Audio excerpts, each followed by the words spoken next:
Welcome to the Self-Publishing School podcast. This is the podcast to listen to if you're an aspiring writer or an author who wants to be more successful. On this show, you'll learn how to write and launch a book successfully, all from the top authors and people just like you who are doing it at the highest level. I'm your host, Chandler Bolt, the founder of Self-Publishing School, the author of the book called Published, and the CEO of selfpublishing.com. For free training on how to publish a book that sells 10,000 copies, go to selfpublishing.com/free training. Hey, Chandler Bolt here, and joining me today is my good friend, Pedro Adao. Pedro is the founder of 100X Academy and the creator of the Crush It with Challenges program. He helps people grow their businesses and kind of more recently, which is what we're going to be talking about today, sell more books through challenges. Pedro is a good friend of mine. We were on a men's prayer group for a while. I spoke at his 100X event. Gosh, we've done some fun things together. I love this guy. Pedro, welcome. Great to have you here. Buddy, it's so fun to be here. I can't wait to chop it up with you. And let's get into it, man. I'm excited. Yeah, so we're going to be talking about today, guys. We're going to be talking about how to use challenges to sell more books and to grow your business. All right, this is going to be a little bit of a master class. I think you're really going to enjoy it. So Pedro, first off, and obviously, actually, I forgot to mention this as part of the intro. I did a challenge last year as part of our Author Advantage Live, inspired by you, learned a bunch of stuff. We walked through the whole process, and it was one of the most successful things that we did to sell tickets for Author Advantage Live, for our live event. And so I believe in it. I've seen it work firsthand. And so I know for folks, whether you're looking to use this to grow your business or to sell more books, you can do it in a way that's going to work for you. So first off, Pedro, what is a challenge? Yeah. People don't know. Yeah. So a challenge, the way that we have kind of reinvented them and have been running them since May of 2018, Chandler, I've now run 47 highly profitable challenges in a row since May of 2018, if you can believe that. And so what a challenge is basically it's a time-based, in our case, virtual live training experience where there's a focused outcome. There is a hook, a big idea. There's a promised deliverable or payoff that person is expecting to receive by being in the challenge. Has a start date, has an end date. You're probably, if you've been, at all online and in your news feed, you're probably seeing these 5-day challenges promoted and advertised. That's because of me, right? So our primary model is a 5-day challenge. You can do a 7-day challenge. We've done 30-day challenges, and if you were, and maybe in the health and fitness nutrition space, maybe even a 90-day challenge might make sense. If you've got some weight loss objectives or some fitness objectives, it might take longer to get those results. But if you're primarily a coach, consultant, course creator, and you want to move a ton of books, I think a 5 or 7-day challenge will be your sweet spot. And we deliver our challenges as live training, primarily inside of a private closed Facebook group. So the idea is either you run ads, send emails, promote the challenge. In a perfect world, you'd have a basic challenge funnel that is page 1. They opt into your challenge. It could be a free or paid challenge. Since Corona hit last year, we have been doing nothing but free challenges, and they've been incredibly successful. So your challenge can be a free challenge. They opt in on your first page, and then on page 2 is really where I think you could put an upsell. And that's where, as an author, I absolutely think the best upsell on page 2 is your book.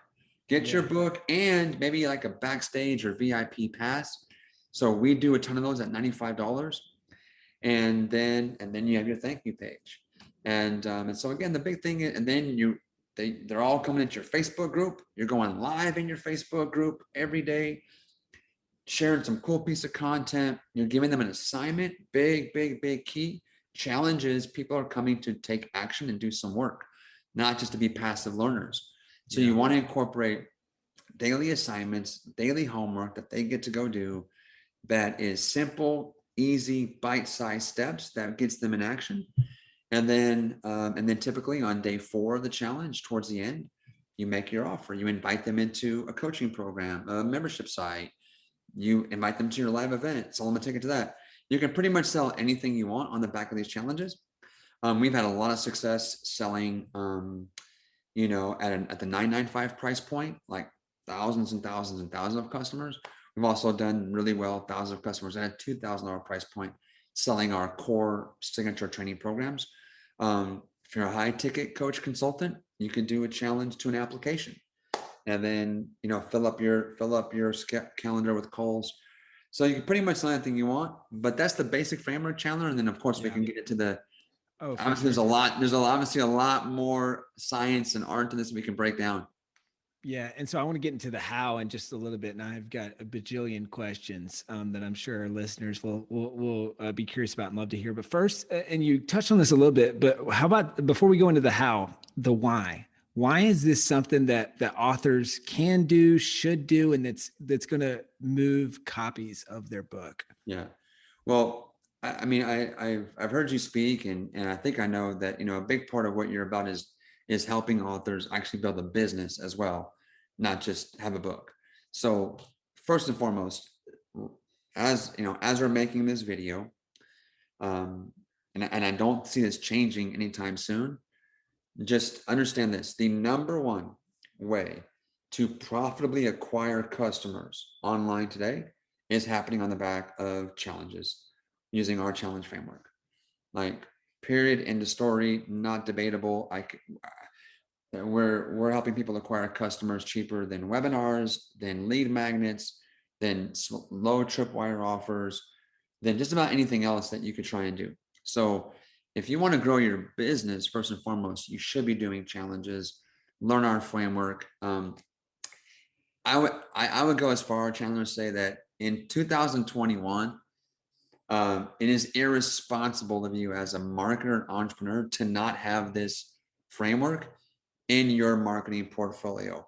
You don't have to be as crazy as me and just only do challenges, but this should be a tool in your tool belt.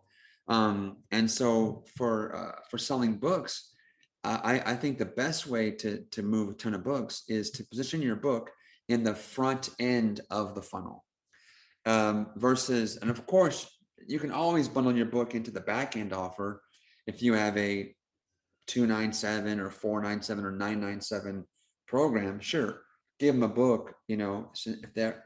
But I think the big opportunity for authors is if you want to drive units, move the book into the front of the challenge.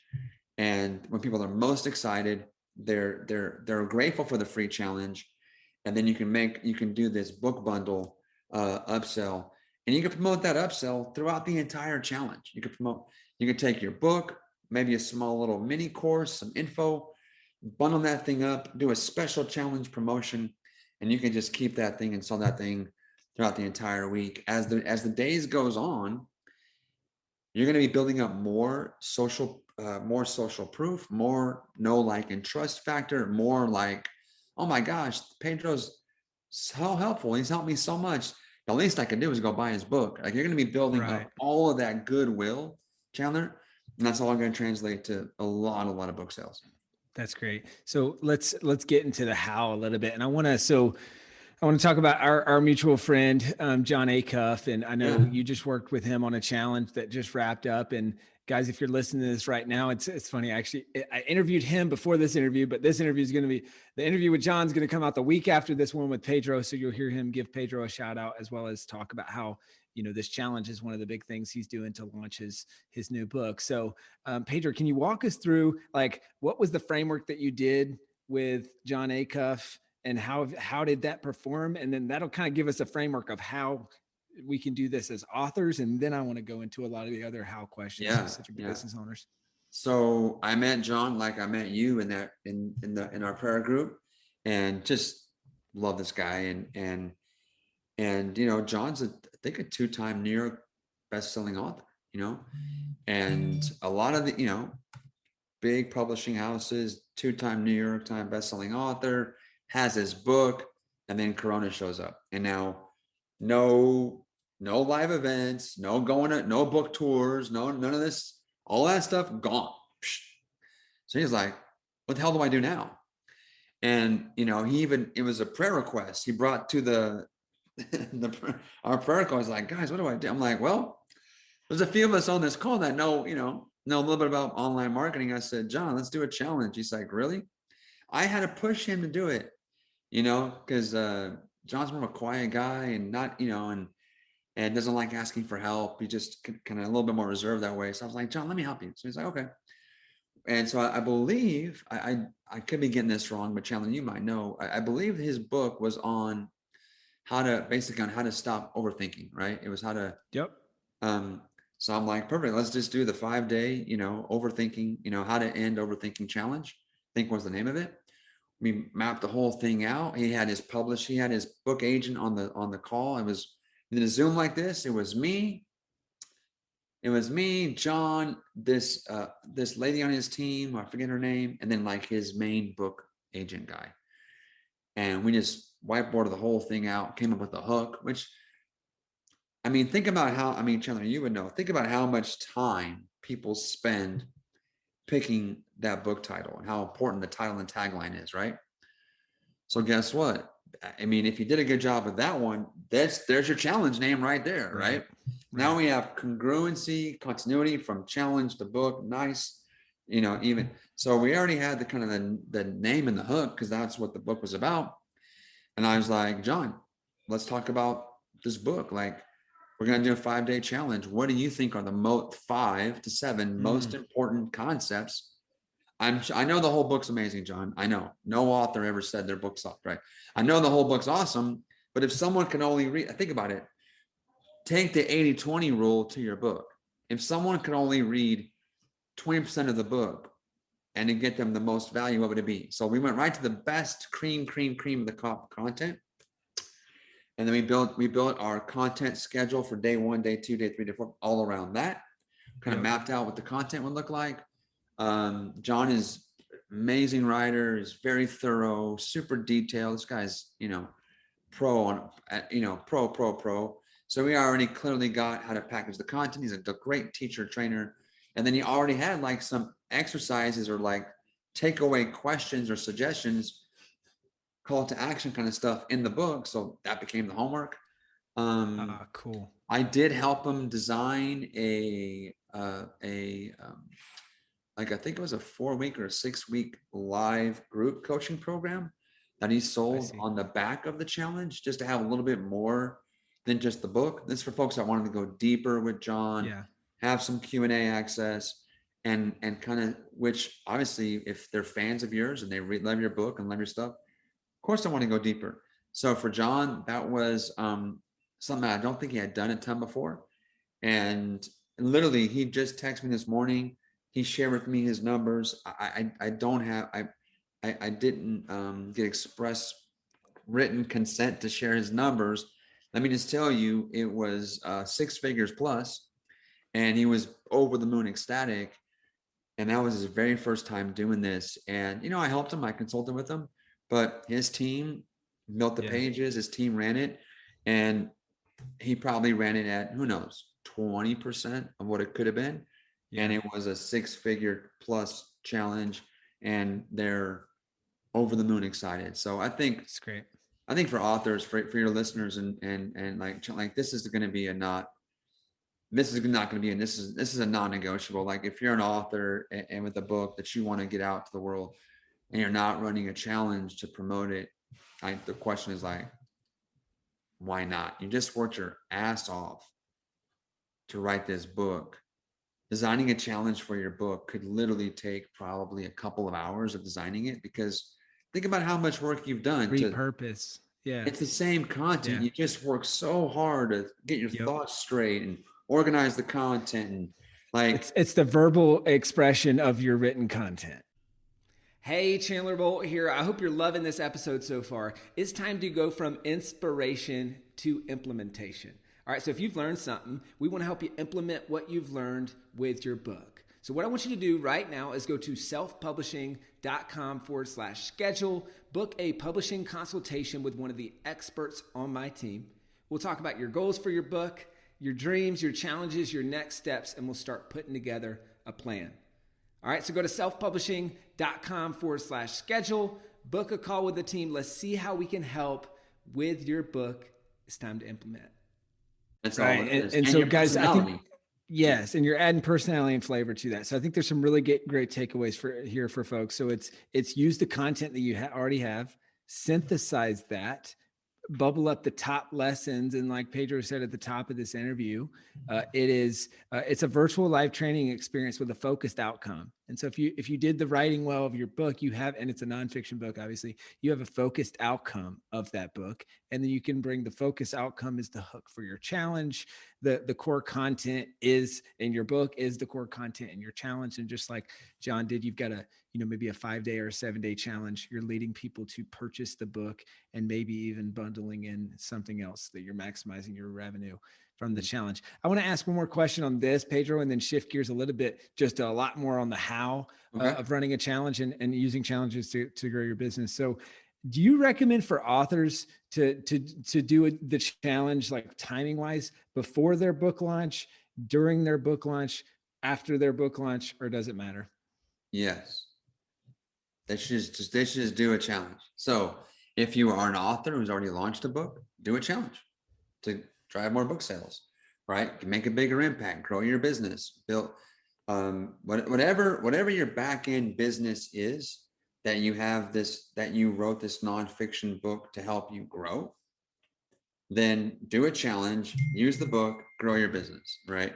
Now, what's really cool, and I'm getting pulled in to consult on some pretty what could be some pretty spectacular book launches, is this would be an amazing way. I think how I did it for John is we ran this during his pre-launch period, which is very strategic. Chandler, I'm sure you've taught on this and you know way more about than I do. What I've learned, a little bit I know, is what John told me is that if you can drive pre-sales like crazy to Amazon, then they're like, oh shoot, this book's going to be popular, and they'll start to print a lot more of those books. So when the book starts to actually ship, they got more books. The books are going out a lot faster. It helps with velocity. So, Yes.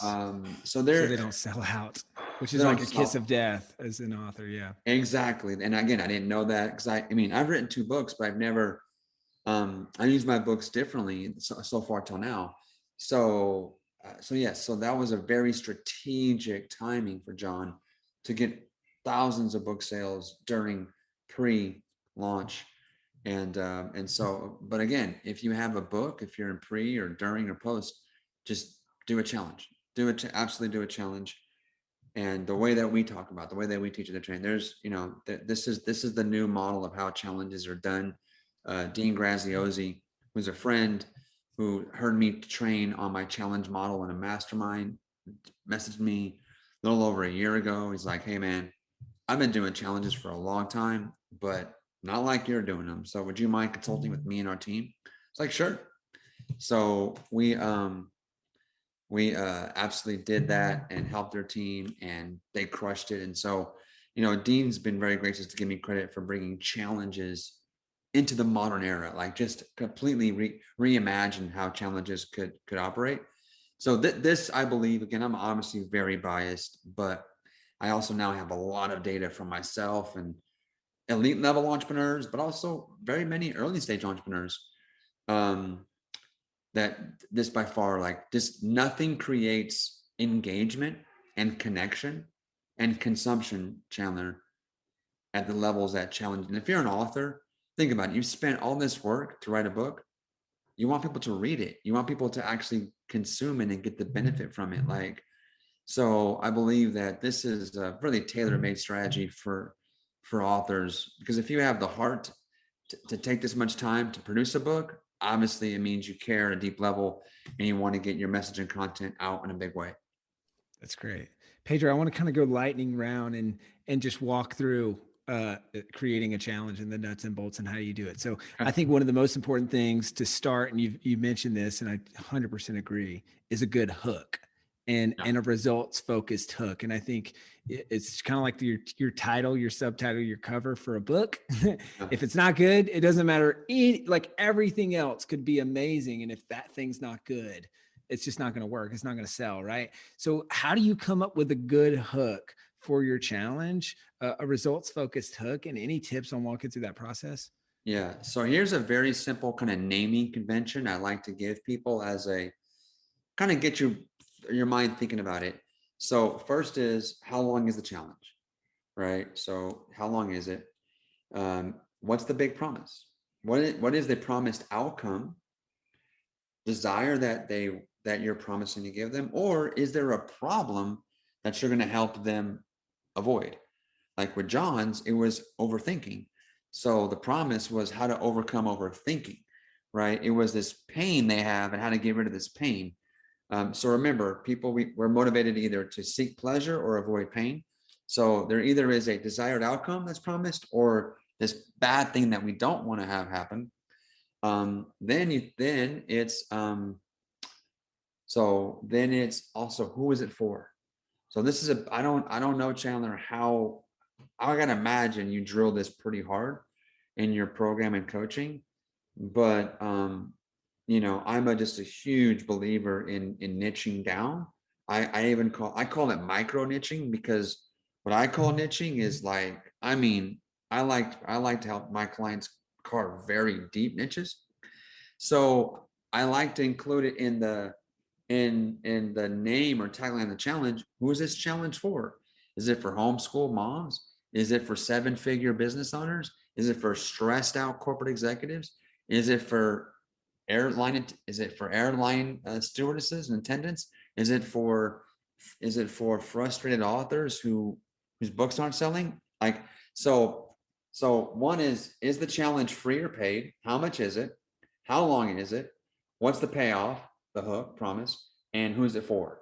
Those are kind of 4 good little data elements that you want to possibly sprinkle in through either your name or the tagline.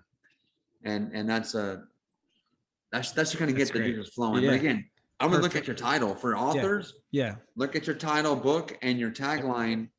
Man, I hope there's enough there to kind of create something juicy, because that's important, right? Like you said, I Yeah. mean, it's if people don't like the cover and they don't like the name, there could be gold inside, but they're never going to see it. Yes. Well, one of the things we say all the time is your title, subtitle, and cover should instantly, your prospect or potential reader should instantly understand what the book's about and whether or not it's for them. Right. And so I think that's exactly what you're saying with the challenge title as well, is people need to understand what the challenge is about and whether or not it's for them at a quick glance. And so we've done the hard work on that, Pedro. So, all right, how long is the challenge? What's the desired outcome or the promise? Who is it for? And is it free or paid? Any tips on deciding duration? I know you probably get asked this all the time, and you said 5 to 7 days is kind of like the sweet spot. Is Yeah, that I what you would. would recommend for most people? Yeah, for most people, unless the only exception to that is if you just know that you need more time to produce the result you're promising, right? So if I was doing a 7-pound weight loss challenge, it wouldn't be I wouldn't do a 2-day challenge, right? Hey, let's lose 7 pounds today. Like, I'm not sure you can healthily lose 7 pounds in 2 days, right? So think about the promised desired outcome, and then just have the challenge be just long enough that you think you can help people, if they're taking action with you, get that outcome. One thing I hear a lot, Chandler, people say, well, gosh, Pedro, how can I guarantee? I can't guarantee that everyone's gonna get this outcome. Of course you can't. Like, you're not gonna go to their house and make them do the work. But the litmus test for me is it very plausible and likely that if someone shows up live every single day and does the assignment you give them, is it plausible and likely that they'll get the outcome? If the answer is yes, then you're good to go. I don't think you have to worry about every single guys. Nothing in the world does every single person do and get, and I mean, my goodness, right? So but I get that question a lot, Chandler, so I wanted just to Yeah, address that's that. great. So yeah, and again, just to kind of give you the counterpoint, I've run 4 massively successful 30-day challenges, and I wouldn't recommend it. That's a grind. I would not recommend it. It's a grind, like meat grinder grind, like. Yeah. And But for what I was doing for the hook, for the promised outcome, Mm, it was necessary. I And see. so I would say if you're going to go on a marathon 30, 31 day, just one, kind of know what you're getting yourself into. Yeah. And also it really Start needs with to, that. it had it should be obvious why it's so long. No one should question, why is this 30 Yeah. days? It feels like we can do it in 3 or 5. You never want Yeah. that, right? Got it. And so let's talk. So, all right. So let's say, for example, we're doing 5 to 7 day challenge. And so just being familiar with your model and what you just mentioned that John Acuff did. And so you're teaching 1 day per week, or sorry, one time per day in that challenge. So 5 days, you Yeah. might do an hour session, same time every day, Yep. same time every day, Ideally, length. I've got a bunch of questions, just content specific. Do you recommend bringing external folks as interviews, doing the content yourself? Like, what are your recommendations specific to the content on how to yeah, coach you that? certainly don't need to have any guests. When I began, no one knew who I was. Nobody was willing to be a guest. I was just unknown and had no platform. Over time, that's changed, which is cool. But like, don't be afraid of just being you, straight to camera, talking to your readers, adding value. If you were going to bring a guest, I think you're like, I love the idea of bringing in a guest on day 5 of the challenge, because presumably you're going to sell something or make an offer on day 4. So on day 5, bring in a guest that you can interview, and they'll say amazing things about you. They'll edify you, edify your offer. In the industry, we kind of call it like a repitch. It's kind of like what it's called, where they're going to basically like just re-edify and give you a nice big third party endorsement as to why these people should probably buy your offer and work with you. So if you can only have one guest, I would try and have them come on Friday, if they're willing to definitely endorse you. And you definitely don't want your guests dropping any of their own lead magnets or taking any attention away from you. And if they want to give freebies, if they want to share stuff, great. Make those things bonuses of your offer. You don't want any external focus and people going other places. It's your challenge. Your card is open. Your offer's out there. All roads lead to that offer. Got it. That makes sense. Yeah. And now, all right. So we got kind of a content plan. We've decided on the link. We've decided on the hook. All those things. How early ahead of when the challenge starts do we start promoting? Yeah. And then, so kind of two-part question. What are the top 2 to 3 ways that you recommend, like channels, to get people to Yeah. actually register for the challenge? Yeah. Great.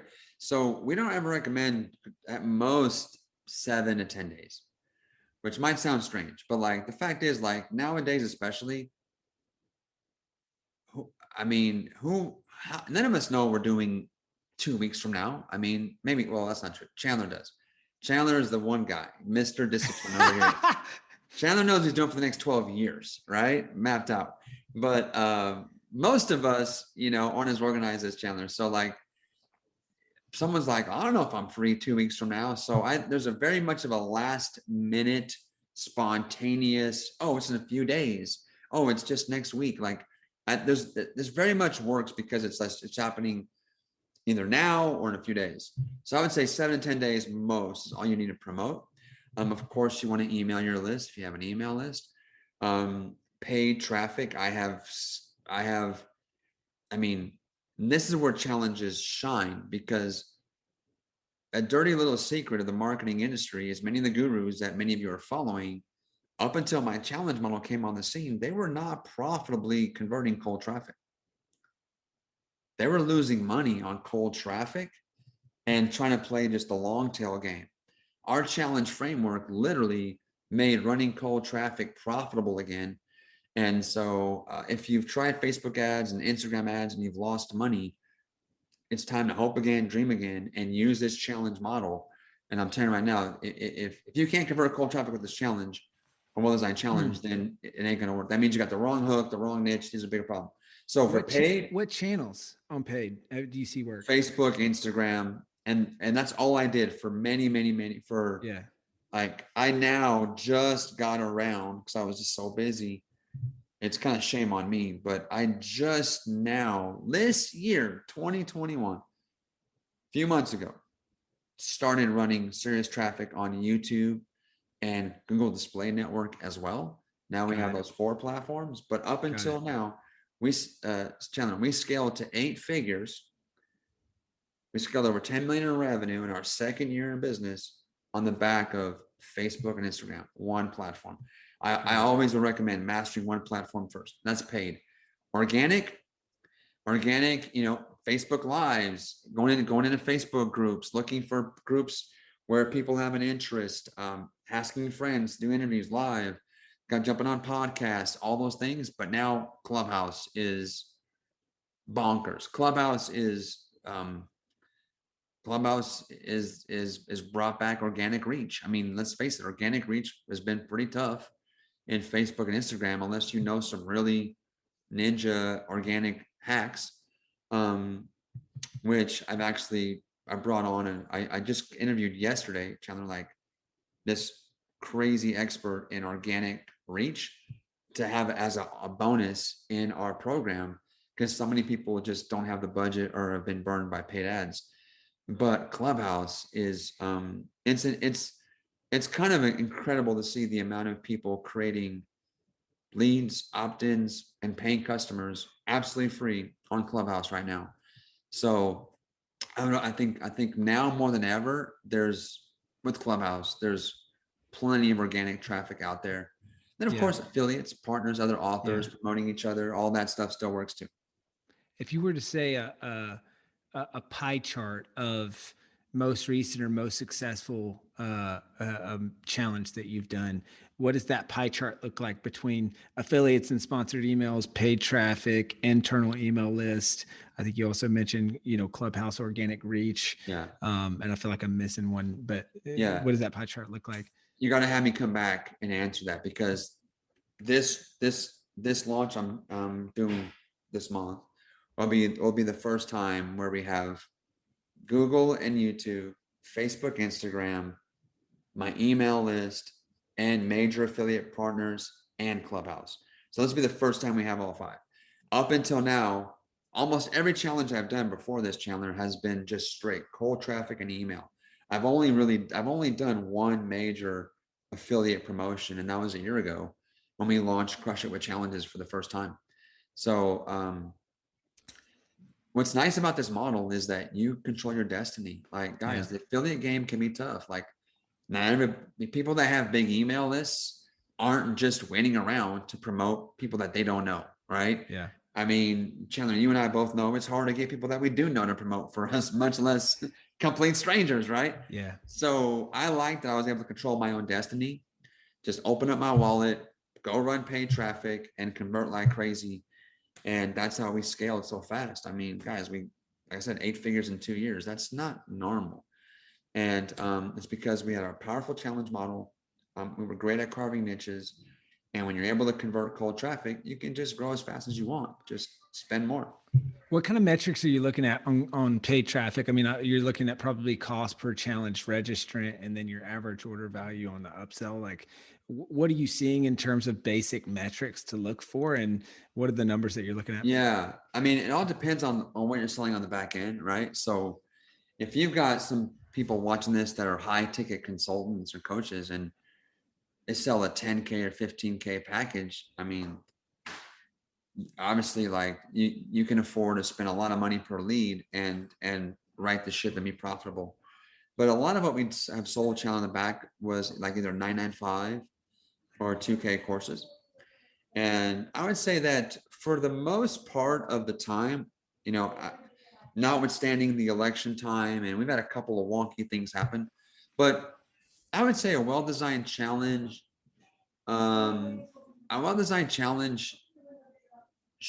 can bring in leads somewhere in the $4 to $5 range. You're doing probably pretty good. Got it. If you've got this really unique niche and you just are really owning it and you're the only one there, you may be able to get on the cheaper. If you have a very high, let's say you have a very sophisticated niche and maybe these are premium type of audience and buyers, maybe your lead cost goes up, but it shouldn't be a problem, because when you think about what your back end offer is, you can do some quick math and be like, okay, if I you have a $2,000 program, you know, you could spend $10,000 on ads. You sell 5 units, you're going to break even. Yeah. And a $10,000 ad budget for a challenge, when I was getting started, I mean, for sure. that was a decent, that was a good Yeah, little budget, you know, for and sure. I mean, you're talking about getting hundreds and hundreds of people into your challenge to sell 5. So it's like, Yeah. you know, again, Hey, and let then me ask you this on the budget piece. Quick follow up. So, you mentioned running ads or starting promotion up to 7 to 10 days ahead of when the challenge starts. Then you got maybe a 5 to 7 day challenge. How do you maximize that window? I know you sometimes do encores and things like that, but how do you maximize that window to where I feel like when we were doing our challenge, it was like, oh man, it feels like a long time, but also a short amount of time all at the same time. Where it's like if we're ramping ad spend and we're getting up into $1,000, $2,000, $3,000 a day, we want to ramp that pretty quickly. It can feel like a really narrow window with kind of a short, whatever, opportunity for like improvement and stuff like that. So it could feel like a short window. How do you navigate that short window and maximizing your registrants in a short window of time? Yeah, so that's a great question. And we've had to really just get better at figuring out the traffic piece, because Facebook, these ad platforms really want longer campaigns. They want campaigns to season and let the algorithm work and let it get smarter and smarter. So what we've done is kind of the exact opposite of what the algorithm wants. We're coming in hot, heavy, quick, fast, hitting it hard, bam. And which means that it's a, you really want to have a good hook, great niche. Like you just, because we are basically asking Facebook to do things for us that it really wants more time to do. And yet here we are standing, thriving, and almost every major entrepreneur and early entrepreneur is using our framework now. Many of the people that we've worked with, once they do their first challenge, they're hooked. I mean, John's like, I'm gonna do one of these every month. I'm like, that's it. You got the bug. Like once you do one, my good friend Roland Frazier, we mapped out one challenge for him, and he's done 11 now. He's done one every single month except for 1 month. And this is their entire business is built on the back of challenges. So I think just you'll get better at it, but it does work. It can work, and yes, it's a little bit counter to what the platform wants, but it can still be very, very effective and profitable. Cool. Hey, I got a couple final questions for you, and then we'll wrap up. So, questions about funnel flow and maximizing. I mean, this is one of the key metrics, right? Revenue per attendee or revenue per challenge registrant, and then also kind of your attendee to purchase conversion rate. So you talked about when people first opt in, you've got they opt in, and then on the thank you page, there's an upsell with bonuses and maybe an all access pass, like recordings of the event, maybe also a copy of your book if you're an author or some sort of thing there. So, and then you have the thank you page where they're getting into the Facebook group. How else do you navigate like that? And are you making 2 offers? Is there an all access pass offer throughout and then a main offer at the end? Or what are you doing to maximize kind of your revenue per attendee? Yeah. So with the backstage pass or the VIP offer, we will leave that open through the first maybe couple days of the challenge, but I typically want that offer off the table by day 2. Because on day 3, I don't want any offer. I want no selling, no calls to action, just a day to breathe. And then on day 4, you're going to open up the cart with your actual main back end offer. So you never want to have, in my opinion, 2 offers at the same time. That's just a bad idea. So, and another idea for your VIP backstage, put a limiter on it. Hey, first 100 people, first 30 people, put a limiter on it, make it scarce, make it urgent. And that way you can have a nice group that you feel comfortable curating.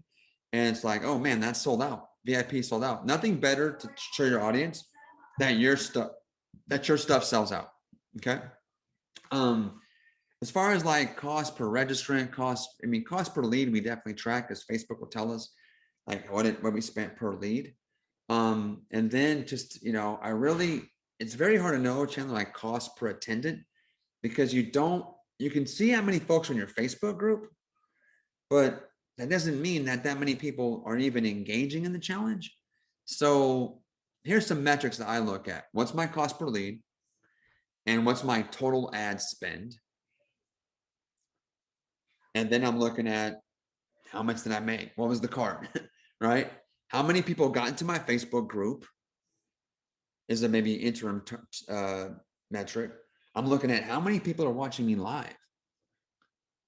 And a good rule of thumb in a free challenge, if you can get 10% of the challenge of the Facebook group watching you live, you're doing good. So if your Facebook group has 1,000 people, you should expect at least 100 people to be on there live watching you. If it's a lot less than 100, something is wrong. Your targeting was off. You got the wrong people, or you're going live at 2 a.m. and everyone's asleep, right? Which I've never done because I pass out at 8 o'clock. But for me, it's really how much did I spend? How much did I make? And I'm looking on a return on my ad spend multiple, 7x, 8x, 12x, 15x, 20x. I mean, and so that's really kind of the goal. That's really the goal. And as you scale it, when you start to scale it, then obviously those numbers come down a little bit. I think right now for some of our biggest challenges, they've been around, 3 to 5 return on investment, which is a lot of money when you're spending $300,000 on the challenge. 4x, 5x on 300,000 is still a 7-figure payday. For sure. Awesome. Hey, Pedro, 2 final questions. Knowing what you know now, what would you say to the Pedro of a bajillion challenges ago? So the Pedro before he did his first challenge, and all the other Pedros out there who are watching this, listening to this, thinking about doing their first challenge, what would your parting advice be for them? I mean, I would literally, I had no idea that this was going to happen, Chandler. Like, I was a financial planner living in obscurity, running a financial services brick and mortar business. I wasn't an online marketer, trainer, influencer, coach. I literally used to help people all day with their retirement accounts. I did one free masterclass challenge in May of 2019, teaching faith-based entrepreneurs how to actually get rid of some mental, get over mental blocks, religious hangups, teach them how to do faith-based, high integrity marketing, and use and how to do stuff online. And without even trying to, we launched the 100x movement, which you talked about earlier. And my life has never been the same. And then growing that business with those challenges, then I became a challenge guy and then launched a second business. And now, like, I am living, I don't even believe my life sometimes. Like, I don't believe my life sometimes. If I told you the 2 phone calls I was on before this, you'd be like, are you serious? Like, and if you, and let's back up the truck 7-8 years ago, when my real estate investment company failed, I was broke as a joke, $3 million in debt, deeply depressed, praying to God to not wake up, because I thought I was so worthless and such a drag on my family and society that that planet Earth would be better without me. So 7-8 years ago, I'm praying not to live anymore. Then, by the grace of God and just kind of getting back on my feet now, 3 years ago, I'm doing well as a brick and mortar financial professional. I do my first challenge not knowing it would change my entire life and my kids' lives, and like, generational wealth is starting to accumulate, and the impact. I mean, we're reaching hundreds of thousands of people. I'm getting to work with people that like are heroes of mine, both in the spiritual community and also in the marketplace. Working with Dean, Tony Robbins, some of these people. Are you kidding me?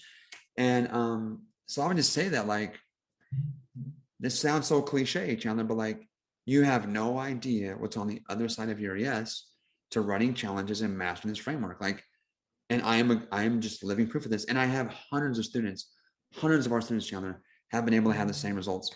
And it's just incredibly humbling, and just like, it's wild. Like, it's unbelievable but it happened to me. So of course I have to believe it. But if someone else told me this, I'd be like, you're lying, like prove it. Yeah. And I'm not lying and I can prove it, but it's a miracle. It's a modern day miracle because this doesn't happen. Maybe in the tech land, startups, people launch apps and they go viral. This was just from ground up, so anyhow. That's awesome. Pedro, this has been amazing, man. Guys, if you want to check out Pedro's program, his Crush It with Challenges program, go to self-publishingschool.com/challenge. That's self-publishingschool.com/challenge. It'll also be in the show notes here. Pedro, as kind of the final thing, what is the Crush It with Challenges program? Who's a fit? And who should check it out, and how do they check it out? Crush It with Challenges is our signature program where literally we break down this entire model. As you can see, Chandler, there's a lot of art and science here. There's some very important nuances. Like I gave you guys the best I could in the time that we had, and yet there's obviously nuances and there's important distinctions, and we take all those through. We go through the whole process of designing your challenge, but also then showing you how to run your challenge and then how to scale your challenge and how to fill it up. So we break down those three kind of main components in great detail, lots of examples, templates, checklists. My 7-figure challenge funnel templates are included, a bunch of amazing bonuses. This is the signature program. There's nothing like in the market. Like this is the program on the exact challenge framework that you see taking over the internet today. And of course, I couldn't recommend it enough. And we just have had hundreds and hundreds of people make their first $1 online, Chandler, break 6 figures for the first time, break 7 for the first time, and we've been able to go to 8 figures. It's really special. That's awesome. Guys, if you want to check it out, go to self-publishingschool.com/challenge, and you can join the program. Like I said, I believe in challenges so much. This was the biggest needle mover for us in moving and selling tickets for our virtual live event, Author Advantage Live Virtual last year. And we're going to be running another one this year using the Crush It with Challenges program and curriculum. And so I believe in it so much that we're doing it. So if you want to check it out, go to self-publishingschool.com/challenge and check it out. Pedro, thank you so much. Bro, my pleasure, dude. This is fun. Let's do it again. Yes, sir. Great to have you. Same. Thank you so much for watching or listening to this episode of the Self-Publishing School podcast. I know there's so many places that you can be spending your time. There's other podcasts that you could be listening to, YouTube channels that you could be watching. So thank you so much. It means the world. Now, I want you to do 3 things right now if you found this episode helpful. All right, number 1, I don't know if you know this, but we've got a YouTube channel. It's a companion channel to this podcast. All the video versions of the episode are on the YouTube channel. So number 1, subscribe to the YouTube channel. Number 2, if you're listening to this podcast wherever, whether this is Spotify, Apple Podcasts, number 2, I want you to subscribe to this podcast right now so you don't miss a future episode. And then number 3, this is probably the most important, leave a review on the podcast. All right, reviews are super important and help this podcast get discovered by other people. So number 3, leave a review on the podcast. Thank you so much. I'll see you in the next episode. If you're on the fence about scheduling a publishing consultation call with my team, maybe you're not quite ready for that, I've got some free training that I think will be really helpful for you. All right, all you have to do is go to register to sign up. Go to selfpublishing.com/free training. When you do, you're also going to get a free digital copy of my new book, Published. And on that training, you're going to learn the next steps of how to implement with your book. So how to write, how to publish, how to launch successfully. So go to register right now at selfpublishing.com/free training. I'll see you there.